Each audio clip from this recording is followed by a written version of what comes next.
आज आरएसएस के 100 साल पूरे हो रहे हैं, यानी कि राष्ट्रीय स्वयंसेवक संघ। नाम में क्या लिखा हुआ है? राष्ट्रीय। जब आप इसको पढ़ते हैं कि राष्ट्रीय स्वयंसेवक संघ है तो ऐसा लगता है कि पूरे राष्ट्र का प्रतिनिधित्व है इसमें। लेकिन 100 साल पूरे होने पे मेरे कुछ सवाल हैं। वो तीखे भी हैं, कड़वे भी हैं, लेकिन सच्चे भी हैं। 100 वर्षों में इस देश की 85% लोगों की हिस्सेदारी आरएसएस में क्यों नहीं हुई?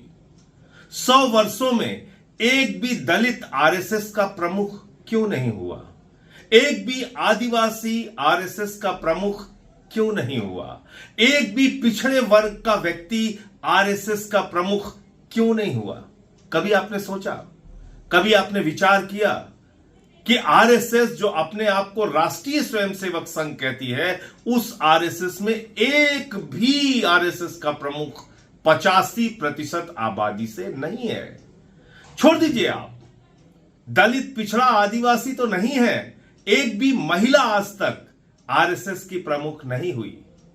तो आप इसको एक दकियानूसी सोच वाला, एक संकुचित सोच वाला संगठन कह सकते हैं, जो संविधान के खिलाफ है, जो आरक्षण के खिलाफ है, जो दलितों के खिलाफ है, आदिवासियों के खिलाफ है, पिछड़ों के खिलाफ है, जो मनवादी व्यवस्था में यकीन रखता है, जो जाति के नाम पर भेदभाव वाली व्यवस्था में यकीन रखता है, जो छूत और अछूत की व्यवस्था में यकीन रखता है, जो बाबा साहब डॉक्टर भीमराव अंबेडकर के खिलाफ है, उनके संविधान के खिलाफ है। ऐसे संगठनों से आपको सावधान रहना चाहिए। और इनका क्या योगदान रहा भारत की आजादी के आंदोलन में, यह आपको जरूर पढ़ना चाहिए। 100 वर्षों के पूरे होने पर इनकी शुरुआत 1925 से हुई है, और तब देश जब गुलाम था अंग्रेजों का, उस वक्त आरएसएस ने अंग्रेजों का साथ दिया। इस सच्चाई को देश के लोगों को आज 100 वर्ष पूरे होने पर बताना चाहिए।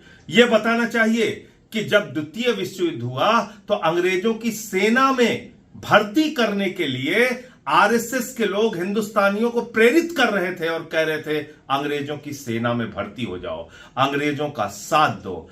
आप जाइए इतिहास में, पड़ताल कीजिए, खोजिए और थोड़ा वक्त लगाइए, आपको पता चलेगा। क्रांतिकारियों की मुखबिरी इन्होंने की, भारत छोड़ो आंदोलन का विरोध इन्होंने किया, भारत की आन बान और शान तिरंगे झंडे का विरोध इन लोगों ने किया। यह इतिहास का ऐसा काला सच है जिसको आरएसएस कभी इनकार नहीं कर सकती।